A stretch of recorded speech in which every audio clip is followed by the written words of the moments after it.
سامعین مومنین یا علی مدد، مولا غازی عباس علمدار آپ کو ہمیشہ خوش رکھے، کبھی کوئی غم نہ دے سوائے غم حسین کے۔ جمادی الاول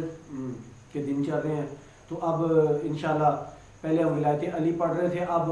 جناب فاطمہ الزہرا صلوات اللہ علیہا نبی کریم صلی اللہ علیہ وآلہ وسلم کی اکلوتی لخت جگر کے حوالے سے آپ کے فضائل اور آپ کے مسائل کے حوالے سے ویڈیو شروع کریں گے، اور انشاءاللہ یہ 2 مہینے ہم جناب فاطمہ الزہرا کے حوالے سے احادیث بیان کریں گے۔ تو سنیے گا جی، آج کی پہلی حدیث میں آپ کی سماعتوں کی نظر کرنے لگا ہوں کہ جس میں ہے کہ آل فاطمہ صلوات اللہ علیہا اہل البیت، یہ جی اس کو نقل کرتے ہیں کہ حضرت انس بن مالک رضی اللہ تعالیٰ عنہ سے روایت ہے کہ 6 ماہ تک حضور نبی اکرم صلی اللہ علیہ وسلم کا یہ مسلسل معمول رہا تھا کہ جب نماز فجر کے لیے نکلتے اور حضرت فاطمہ صلوات اللہ علیہا کے دروازے کے پاس سے گزرتے تو فرماتے ہیں اہل بیت نماز قائم کرو، اور پھر یہ آیت مبارکہ پڑھتے اے اہل بیت اللہ چاہتا ہے کہ تم سے ہر طرح کی آلودگی دور کر دے اور تم کو خوب پاک و صاف کر دے جیسے پاک کرنے کا حق ہے، جیسے پاک کرنے کا حق ہے جی۔ یہ حوالہ جات نوٹ فرما لیجیے جی، جامع ترمذی میں ہے جی،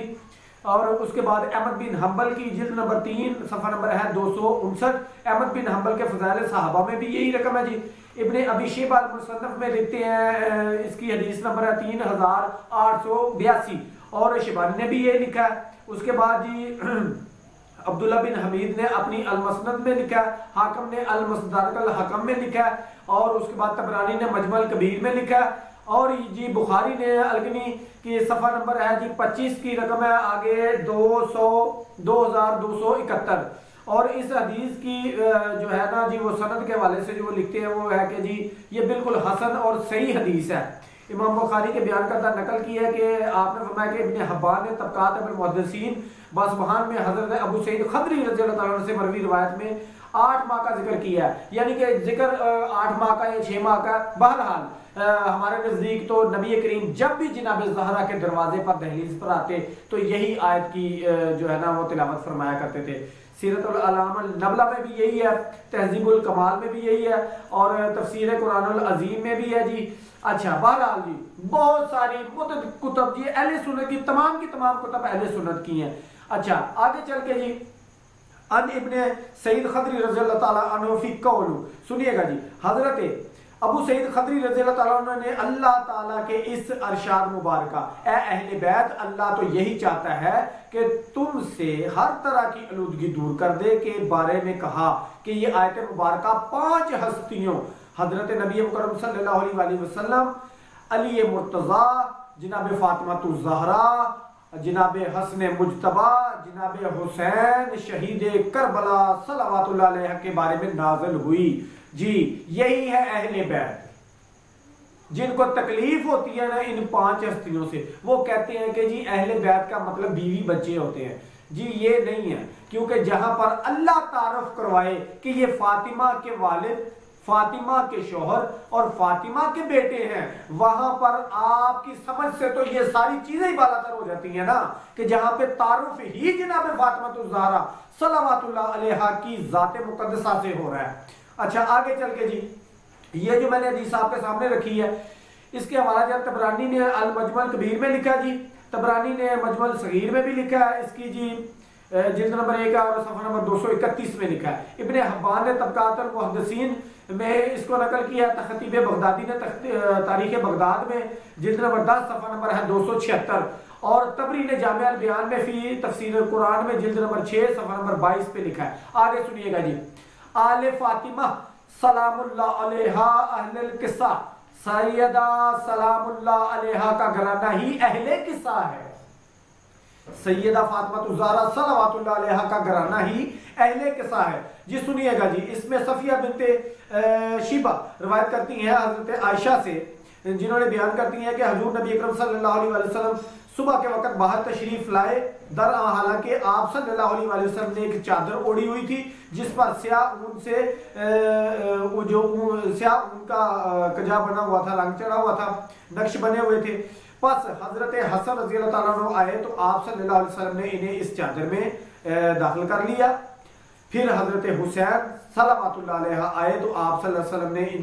ان کو بھی اپنے ہمراہ چادر میں داخل کیا. پھر سیدہ فاطمہ الزہرا صلواتullah علیہ آئیں تو آپ نے انہیں بھی چادر میں داخل کر لیا. پھر حضرت علی کرم اللہ وجہ الکریم آئے تو آپ صلی اللہ علیہ وسلم نے انہیں بھی چادر میں داخل کر لیا. پھر آپ صلی اللہ علیہ وسلم نے یہ آیت مبارکہ پڑھی، اے اہل بیت، اللہ تو یہی چاہتا ہے کہ تم سے ہر طرح کی آلودگی دور کر دے اور تم کو خوب پاک و صاف کر دے.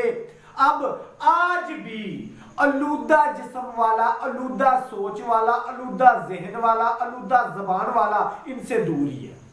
جی الحمدللہ یہ نبی مکرم کا جو بھی فرمان ہے ہمارے لیے قرآن ہے. جی حوالہ سن لیجئے، مسلم نے الصحیح میں اس کو حدیث نمبر ہے جی 1883 اور جلد نمبر اس کی 4. ابن ابی شیبہ نے المصنف میں بھی اس کو لکھا جلد نمبر 6 میں، اور احمد بن حنبل فضائل صحابہ میں جلد نمبر 2 میں ہے جی، صفحہ نمبر ہے 676. اور اس کے بعد حاکم نے المستدرک میں، اور بہقی نے النسل الکبریٰ میں، اور طبری نے جامع الکبیر فی تفسیر قرآن میں، اور ابن کثیر نے، اور اس کے بعد سیوطی در منصور میں بھی اس کا ذکر ہے جی، جلد نمبر 6 صفحہ نمبر 205. آگے سنیے گا جی. نبی اکرم صلی اللہ علیہ وسلم کی حدیث آپ کے سامنے رکھنے لگا ہوں کہ جس میں ہے کہ پروردہ نبی حضرت عمر بن ابی سلمہ رضی اللہ تعالیٰ عنہ سے روایت کرتے ہیں کہ جب حضور نبی اکرم صلی اللہ علیہ وسلم پر حضرت ام سلمہ رضی اللہ تعالیٰ عنہ کے گھر میں یہ آیت مبارکہ نازل ہوئی، اے اہل بیت، اللہ تو یہی چاہتا ہے کہ تم سے ہر طرح کی آلودگی کو دور کر دے اور تم کو خوب پاک و صاف کر دے، نازل ہوئی تو آپ نے حضرت فاطمہ، حضرت حسن، حضرت امام حسین اور جناب علی کو بلا کر اپنی ایک کملی میں ڈھانپ لیا. پھر فرمایا الہی یہ میرے اہل بیت ہیں، الہی یہ میرے اہل بیت ہیں، الہی یہ میرے اہل بیت ہیں، ان سے نجاست دور کر اور ان کو خوب پاک و صاف کر دے. جی یہ میرے اہل بیت ہے. جامع ترمذی جامع صحیح میں جلد نمبر ہے اس کی 5 صفحہ نمبر ہے 351، اور اس کے بعد احمد بن حنبل المسند میں جلد نمبر 6 صفحہ نمبر 296، اور احمد بن حنبل فضائل صحابہ کی جلد نمبر 2 صفحہ نمبر ہے 586. اچھا جی آگے بہقی نے بھی اس کو النسل الکبریٰ میں بھی لکھا ہے. یہ حدیث ذرا مختلف انداز کے ساتھ روایت کی گئی ہے بہقی میں. حاکم نے المستدرک میں جلد نمبر 2 صفحہ نمبر 451، حاکم نے المستدرک کی جلد نمبر 3 میں صفحہ نمبر 158 میں بھی لکھ رہا ہے، اور طبرانی نے المجمع الکبیر کی جلد نمبر 3 صفحہ نمبر ہے 54، اور طبرانی کی مجموع الکبیر کی جلد نمبر 9 صفحہ نمبر ہے 25، اور اسی طرح طبرانی کی المجمع الاوسط میں بھی ہے جلد نمبر 4 میں اور صفحہ نمبر 134. بہقی نے صفحہ نمبر ہے 326، خطیب بغدادی کی تاریخ، اور اس کے بعد جناب والا ابن اسیر نے، اسکلانی نے فتح الباری میں، اور اس کے بعد اسکلانی صحابہ فی تمیز صحابہ میں، اور تبری جامع البیان فی تفسیر قرآن میں، سیوطی نے در منصور فی تفسیر بالمعصور، شوکافی فتح القدیر. جی جناب والا یہی ہے میرے اہل بیت،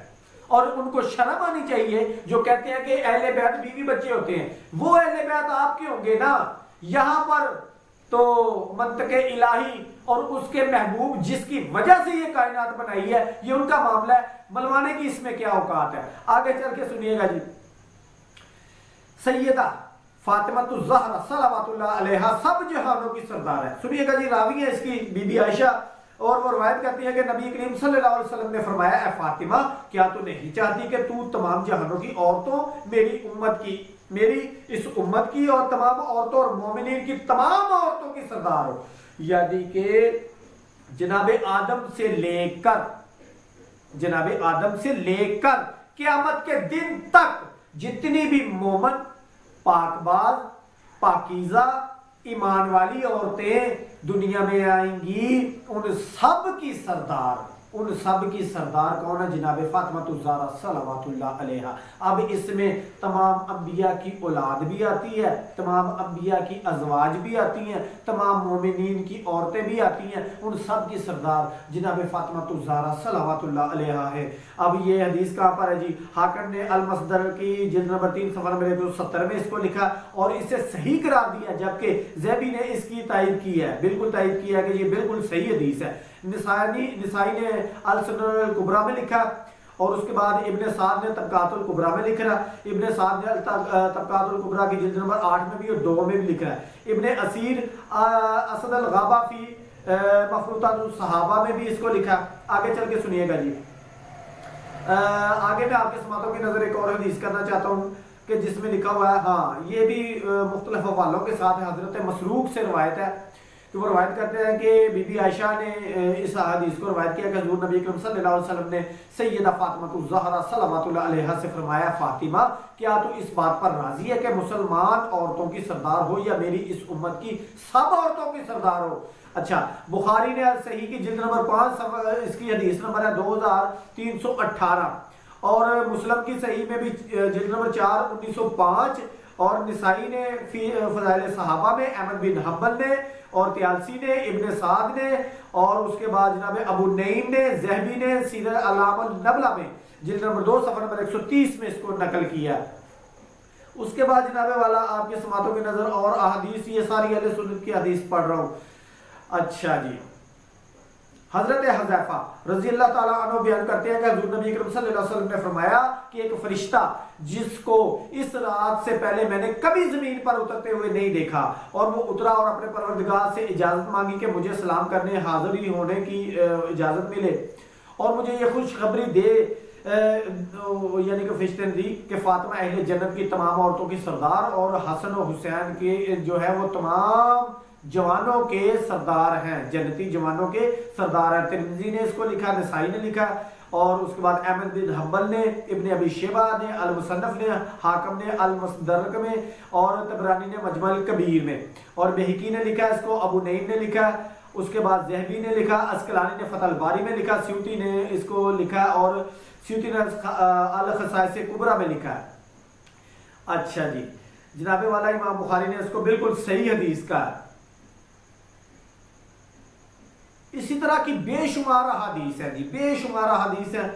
تو اس کے بعد سنیے گا جی، حضرت عبداللہ رضی اللہ تعالیٰ عنہ فرماتے ہیں کہ حضور نبی اکرم صلی اللہ علیہ وسلم نے زمین پر 4 لکیریں کھینچی اور فرمایا، تم جانتے ہو یہ کیا ہے؟ صحابہ کرام نے عرض کیا، اللہ اور اس کا رسول صلی اللہ علیہ وسلم بہتر جانتے ہیں۔ پھر رسول اللہ صلی اللہ علیہ وسلم نے فرمایا، اہل جنت کی تمام عورتوں میں سے افضل ترین 4 ہیں، خدیجہ بنت خویلد، فاطمہ بنت محمد، فرعون کی بیوی آسیہ بنت مزاحم، اور مریم بنت عمران رضی اللہ تعالی عنہ اجمعین۔ یہ جو ہے یہ 4 خواتین جو ہیں سب سے افضل ہیں، اور جناب فاطمہ الزہرا کے فضائل میں اگر آپ دیکھیں تو جناب فاطمہ الزہرا سب سے افضل ہے، یہاں تک کہ یہ وہ ایسی بطول ہے کہ جن کو بطول بنانے کا فن ہے، جن کے ہاتھ سے بطول بنتی ہیں جی، بالکل ان کی جناب فضا کو دیکھ لیں کہ جو تمام رازوں سے پردہ اٹھا سکیں، ان کا کیا فضائل اور کیا مقام ہوگا۔ کس نے لکھا جی؟ احمد بن حنبل نے المصدر کی جلد نمبر 1 صفحہ نمبر 293، نسائی نے الکبریٰ میں لکھا، اور فضائل صحابہ میں لکھا، ابن حبان نے اس کو لکھا جلد نمبر 5 صفحہ نمبر 470 میں، حاکم نے المستدرک میں لکھا جلد نمبر 2 صفحہ نمبر 539، حاکم نے پھر اس کو لکھا جلد نمبر 3 میں بھی، احمد بن حنبل نے فضائل صحابہ میں لکھا، ابو یعلا المسند نے جلد نمبر 5 110 صفحہ پہ لکھا، شبانی نے لکھا، عبد بن حمید نے بھی اس کو جلد نمبر 1 صفحہ نمبر 205 پہ لکھا، طبرانی نے مجمع الکبیر میں لکھا، اس کے بعد بہقی نے لکھا، ابن عبد البر نے لکھا، اور نووی نے لکھا تہذیب الاسماء اللغات میں لکھا، اور زیبی نے سیر الاعلام النبلہ میں لکھا، حیثمی نے مجمع الزائد میں لکھا، اسقلانی نے فتح الباری میں لکھا۔ یہ بے شمار کتابیں ہیں کہ جن کو میں پڑھتا جاؤں تو پڑھتا ہی جاؤں۔ یہ ہے جناب فاطمہ کے فضائل کے حوالے سے، انشاءاللہ آگے بھی اور اسی طرح سے یہیں سے ہی شروع کریں گے۔ مولا غازی عباس علمدار آپ کو ہمیشہ خوش رکھے، یا علی مدد۔